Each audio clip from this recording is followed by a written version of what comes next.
Miss হবে না আপনার পছন্দের টিভি শো। দেখুন জি5 অ্যাপে একদম ফ্রি। আমি একটা ফুল প্রুফ প্ল্যান ভেবেছি, সুইসাইডার প্ল্যান। মা, আমি আপনার পায়ে পড়ছি, মা আমাকে একটা সুযোগ দিন। আমি আর কোনো সুযোগ তোমায় দেব না রাজ। আর কত সুযোগ চাও তুমি রাজ? একটা সুযোগ। আমি কথা দিচ্ছি কালকের মধ্যে আমি সব ঠিক করে দেবো, প্রমিস। কি বলছো তুমি জানো? হ্যাঁ, তুমি কালকের মধ্যে সবটা ঠিক করতে পারবে? আচ্ছা রাজ, তুমি কি আমাদেরকে আস্ত গাধা ভেবেছো? হ্যাঁ, যদি সেটা ভেবে থাকো না, তাহলে আমিও তোমাকে একটা কথা বলছি, তুমি মানুষ নও। বৌদি, তুমি রাজকে এভাবে অপমান করতে পারো না। রাজ একজন মানুষ হিসেবে একটা সুযোগ চেয়েছে, আর তার মধ্যে অন্যায় কিচ্ছু নেই। মা মা ওকে একটা সুযোগ দাও না মা। হ্যাঁ মা, একটা সুযোগ। কালকের মধ্যে আমি সব ঠিক করে দেব। এই বাড়িতে আর কোনো অশান্তি হবে না, কথা দিচ্ছি। পরিষ্কার বলছি, আমি আর তোমাকে একটাও সুযোগ দেব না রাজ।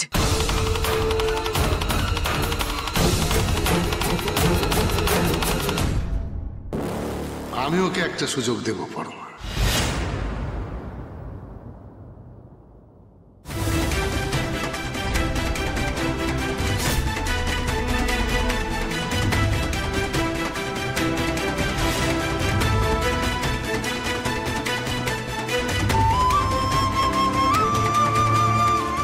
দেখিও কি করে,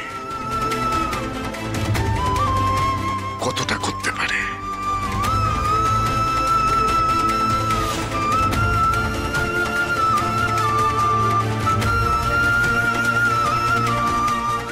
বেশ,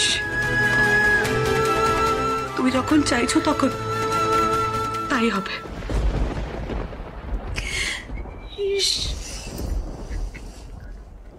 হাতটা কি অবস্থা হয়েছে গো!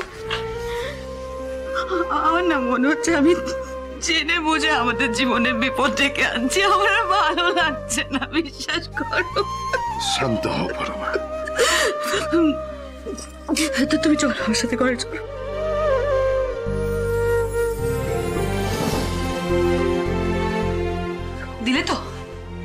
দিলে তো মাকে কাঁদিয়ে? এবার তোমাদের শান্তি হয়েছে তো?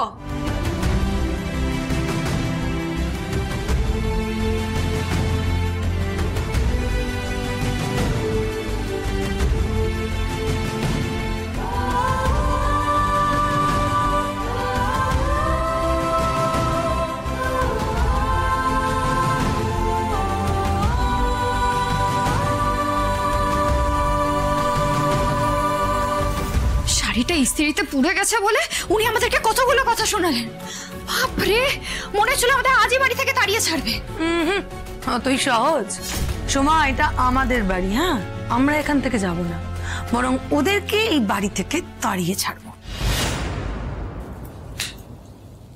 বৌদি, তুমি হাসছো কেন? দিভাইয়ের শাশুড়ি আমাদের বাড়ির সবাইকে কাঁদাচ্ছে না, তুমি হাসছো? কারণ এই সবটা আমি করেছিলাম, যাতে ওরা বাধ্য হয়ে লেজ গুটিয়ে এই বাড়ি থেকে পালায়। আচ্ছা শোনো না, আমি ভাবছি আমি রাজের মাকে একটা শাড়ি দিই। আজকে বাড়িতে একটা পুজো, তাই একটা শাড়ি ওনাকে দেওয়া উচিত।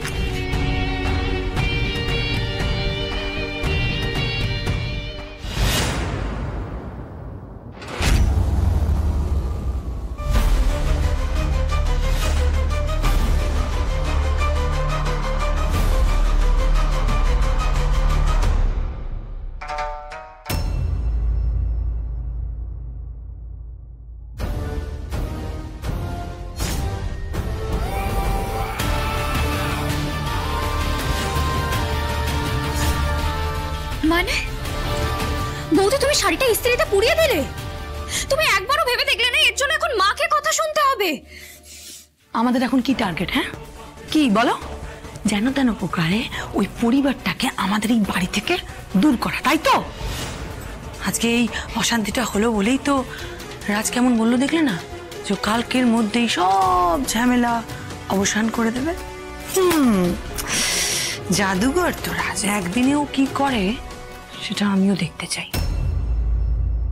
শোনো, এই কাজটা যে আমি করেছি, এটা যে আমি তোমাকে বললাম, তুমি কিন্তু কাউকে বলবে না। হ্যাঁ, তোমাকে অনেক বিশ্বাস করে কথাটা বলেছি। যদি কাউকে বলো না, তাহলে আর কোনোদিনও কোনো কথা তোমাকে আমি বলবো না।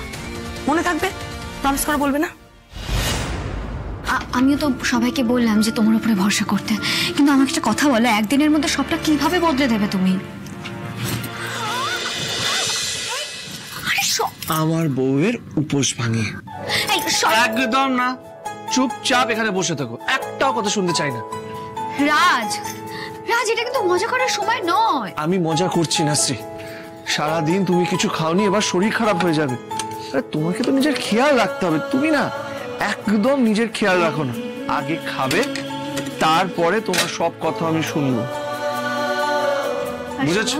এই না, আগে খাও তারপর। আমার কথা নিজে উপোস করে আছো, তুমিও তো কিছু খাওনি। তুমি না খেলে আমি কি করে খাই বলো? আমি পরে খেয়ে নেবো, আগে তুমি খাও। না না, আগে তুমি খাও। আগে তুমি খাবে, বুঝলে? না, আগে তুমি খাবে। শ্রী, বলছি তো আগে তুমি খাবে, আর আমি কোনো কথা শুনতে চাই না। দাঁড়াও, আমরা দুজনে একসাথে খাবো।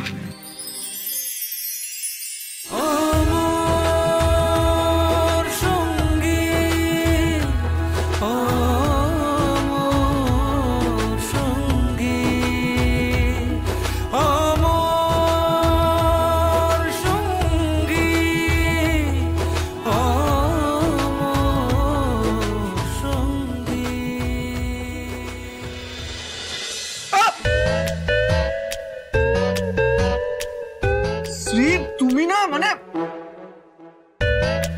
এভাবে কেউ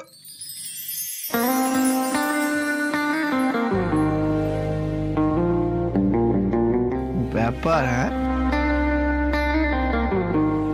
লেগেছে না? দেখি।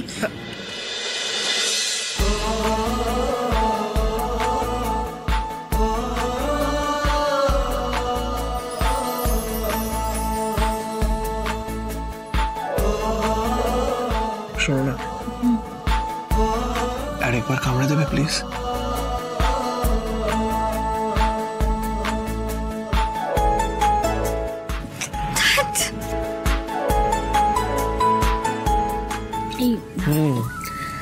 বলছি শোনো না রাজ, আমাকে এবার বলো না কি করবে তুমি? মানে একদিনের মধ্যে কি এমন জাদু করে ফেলবে? দেখো শ্রী, যাই জাদু করে নি, এই দুটো পরিবারকে না কখনো এক করা যাবে না, বুঝেছো? আর আমি যতদূর বুঝলাম, আমাদের মাদের আমরা বদলাতে পারবো না। আর এরকম ভাবে চললে তো তোমার মা কখনো তোমাকে শ্বশুর বাড়ি যেতেই দেবেন না। তাই আমি একটা ফুল প্রুফ প্ল্যান ভেবেছি, সুইসাইডার প্ল্যান।